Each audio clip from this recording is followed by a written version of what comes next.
साथियों, आज हम एक नई श्रृंखला की शुरुआत करते हैं। इस श्रृंखला को आरंभ करने के पीछे एक उद्देश्य है।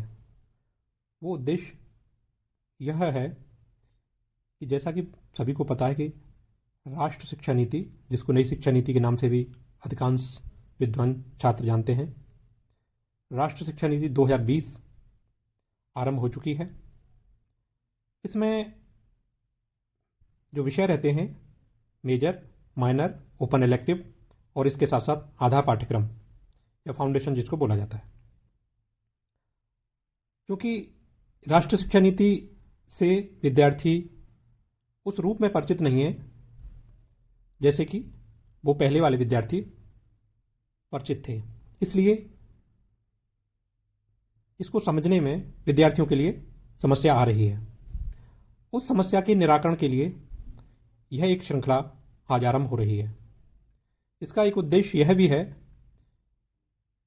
कि मेजर, माइनर, ओपन इलेक्टिव की जो परीक्षाएं हैं वो लिखित रूप में होती हैं।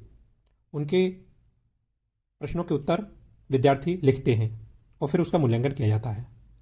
किंतु जो आधा पाठ्यक्रम का जो सिलेबस है उसका जो निर्धारण किया गया है वो वस्तुनिष्ठ आधार पर किया गया है, और वस्तुनिष्ठ आधार से बीए फर्स्ट ईयर के विद्यार्थी उस रूप से परिचित नहीं है। क्योंकि वस्तुनिष्ठ प्रश्न जिसमें 4 विकल्प होते हैं और उनमें से एक सही होता है, विद्यार्थियों ने उसका सामना पहले नहीं किया, इसलिए इसमें विद्यार्थियों को बहुत अधिक समस्या का सामना करना पड़ रहा है।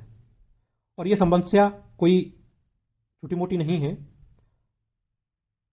ये इतनी बड़ी है कि लगभग 40-50% विद्यार्थी फाउंडेशन के विषय में फेल हो गए। अब जब विद्यार्थी फेल हो गए तो उसके निराकरण के लिए उपाय सोचे गए। उस उपाय में यह देखा गया कि विद्यार्थियों को इन प्रश्नों से भली भांति अवगत कराया जाए, जिससे कि इस समस्या का सही ढंग से निराकरण हो सके। यद्यपि यह विषय बहुत सरल है, किंतु विद्यार्थी जब इसको करते हैं, इस परीक्षा को देते हैं, तो वो 4 विकल्प जो दे रखे होते हैं, तो गोला भरते समय वो कहीं कहीं उनको पता होता है, फिर भी वो गलत जगह गोला भर जाता है। और एक बार गोला गलत भर गया तो आपका जो सही उत्तर भी गलत हो जाता है, क्योंकि उसमें गुंजाइश नहीं होती है कि आप दूसरा गोला भरेंगे तो वो मशीन उसको रिजेक्ट कर देगी। तो आज हम इसी तारतम्य में ये जो पुस्तक है भाषा और संस्कृति, और इसमें हम देखेंगे कि आधा पाठ्यक्रम हिंदी की अनिवार्य पुस्तक है ये, और शिक्षा जो का जो सत्र है 2021-2022 जो लागू हो चुकी है, ये नई शिक्षा नीति पर आधारित है। इसका जो पहला पाठ है, वो मैथिली शरण गुप्त परिचय। तो मैथिली शरण गुप्त आप जानते होंगे, जिनको राष्ट्र कवि के नाम से जाना जाता है, और उनकी जो कविता है जो लगी हुई है इस सिलेबस में, वो मातृभूमि। तो आज हम मातृभूमि कविता और मैथिली शरण गुप्त के जीवन परिचय से संबंधित वस्तुनिष्ठ जो प्रश्न हैं उनको लेकर के आपके समक्ष आए हैं। चलिए आरंभ करते हैं। तो इसमें जो पहला प्रश्न है वो है मैथिली शरण गुप्त का जन्म कहाँ माना जाता है। अब इसके 4 विकल्प दे रखे हैं। तो पहला विकल्प है देवरिया, चिरगांव, झांसी, चित्रकूट, टिमरनी। अब विद्यार्थियों को पता होना चाहिए कि मैथिली शरण गुप्त का जन्म कहाँ हुआ, क्योंकि ये राष्ट्र कवि के रूप में जाने जाते हैं। तो इसका सही उत्तर होगा खा, चिरगांव, झांसी। अगला प्रश्न है राष्ट्र कवि मैथिली शरण गुप्त यानी सन। तो वो सन को अगर हम देखेंगे तो वो सन है 3 अगस्त 1886। इसके बाद तीसरा प्रश्न है किसके संपर्क में आने के बाद गुप्त जी ने खड़ी बोली में रचना प्रारंभ की थी। तो उसका सही उत्तर होगा महावीर प्रसाद द्विवेदी। महावीर प्रसाद द्विवेदी मैथिली शरणगुप्त के गुरु माने जाते हैं। और एक उक्ति है, करते तुलसीदास भी कैसे मानस नाद, महावीर का यदि उन्हें नहीं मिलता प्रसाद। तो जैसे तुलसीदास जी के लिए हनुमान जी का अनुग्रह मिला, उसी प्रकार राष्ट्रकवि मैथिली शरण गुप्त के लिए महावीर प्रसाद द्विवेदी का आशीर्वाद प्राप्त हुआ। अगला प्रश्न है, मातृभूमि कविता किस युग की कविता मानी जाती है? तो इसका सही उत्तर होगा द्विवेदी युग। यद्यपि इसमें छायावादी युग, प्रगतिवादी युग, प्रयोगवादी युग दे रखे हैं, लेकिन आपको ये भली बात समझ लेना चाहिए कि मैथिली शरणगुप्त द्विवेदी युग के कवि हैं। यद्यपि उनका जीवन काल बहुत लंबा रहा है, उन्होंने बहुत आगे तक कविताएं की हैं, लेकिन वो द्विवेदी युग के ही कवि माने जाते हैं। अगला प्रश्न है, भारत भारती का प्रकाशन वर्ष क्या है? अब पहला है 1912 ईस्वी, ये ईस्वी है। दूसरा जो खा है 1913 ईस्वी, ये प्रिंट की मिस्टेक के कारण इधर ई आ गई है। अगला है गा, संवत 1912।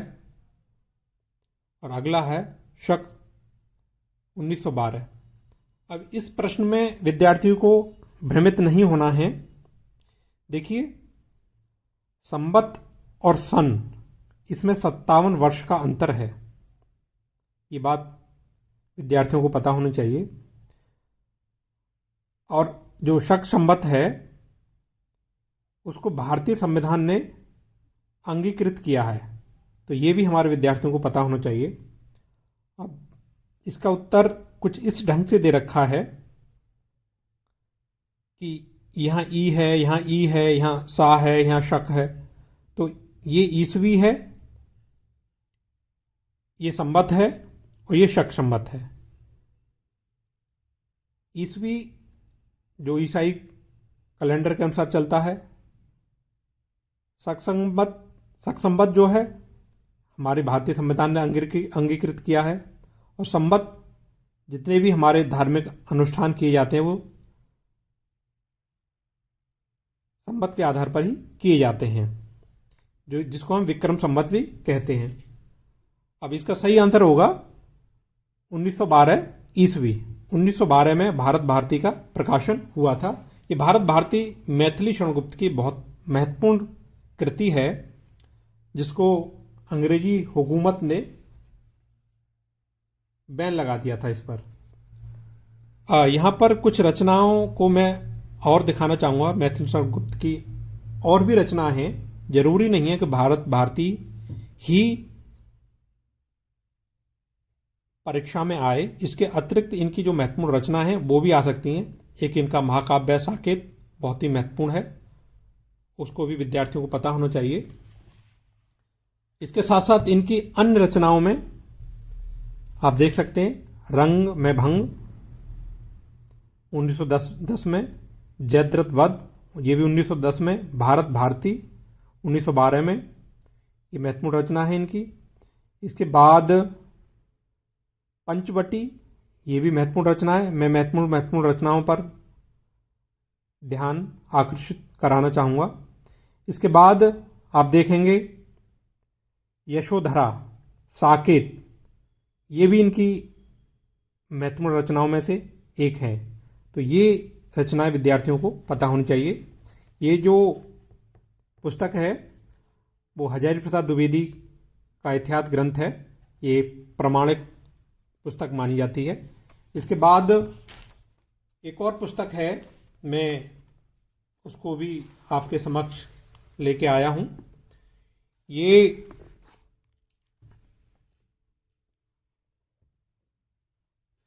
आप देख रहे होंगे हिंदी साहित्य का इतिहास, डॉक्टर नगेंद्र। इसमें अगर आप देखेंगे तो जयद्रथ 1910 दे रखा है, भारत भारती 1912, पंचवटी 1925, झनकार है, साकेत महत्वपूर्ण रचना है, याद रखिएगा सभी, 1931, यशोधरा, द्वापर, जय भारत, ये इनकी महत्वपूर्ण रचनाओं में से एक हैं। इसके साथ अगर हम एक और ग्रंथ को देखेंगे जो कि हिंदी साहित्य का दूसरा इतिहास बच्चन सिंह का है, ये भी हिंदी में अच्छे लेखकों में जाने जाते हैं। अगर हम यहाँ देखें तो इन्होंने भारत भारती का जो प्रकाशन वर्ष है वो 1913 माना है। तो ये एक समस्या रहती है, मैंने इसलिए आपके समक्ष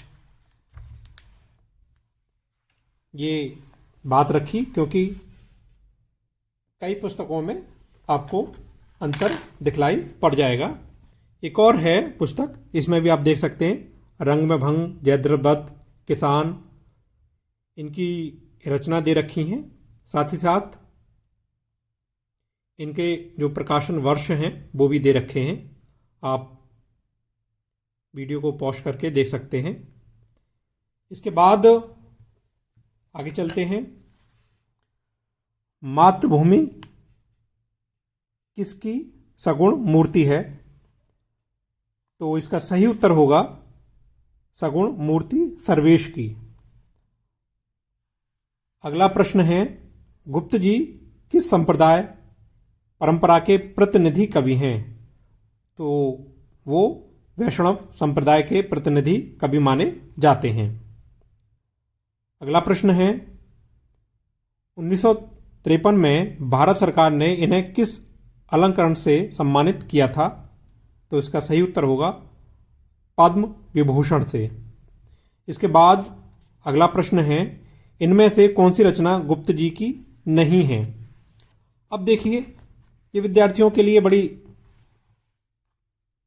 समस्या का विषय है कि इसमें दे रखा उर्मिला, यशोधरा, कैकई और साकेत, और प्रश्न है इनमें से कौन सी रचना गुप्त जी की नहीं है।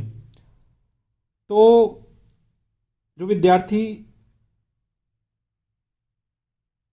मैथिली शरणगुप्त के साहित्य से परिचित नहीं हैं उनके लिए ये बड़ी समस्या है, क्योंकि साकेत के ये दोनों पात्र हैं, उर्मिला और कैकई, जबकि यशोधरा और साकेत इनकी रचना है। तो ये प्रश्न ही इस रूप में गलत है। अगला प्रश्न है, अगर इसमें यहाँ एक रचना और दे रखी होती, उसके बाद उर्मिला कहा जाता, तब ये प्रश्न सही होता। अगला प्रश्न है, मातृभूमि कविता में रत्नाकर शब्द किसके लिए आया है? तो वो आया है समुद्र के लिए।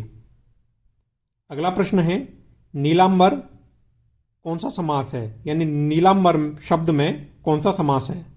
तो इसका सही उत्तर होगा कर्मधार समास। अगला प्रश्न है, वात्सल्य शब्द का कविता में अर्थ।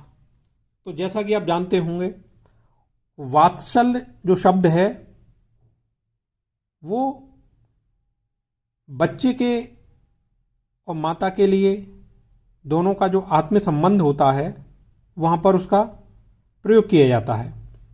सूरदास के संदर्भ में कहा जाता है कि वो वात्सल्य रस के मर्मज्ञ कवि माने जाते हैं। लेकिन यहाँ पर भारत माता का प्रेम, क्योंकि मातृभूमि कविता में मातृभूमि के प्रति जो भारत की जनता का प्रेम होना चाहिए वो इस कविता में प्रस्तुत करने का मैथिली शरणगुप्त ने प्रयास किया है। तो इसका सही उत्तर होगा भारत माता का प्रेम। बहुत बहुत धन्यवाद।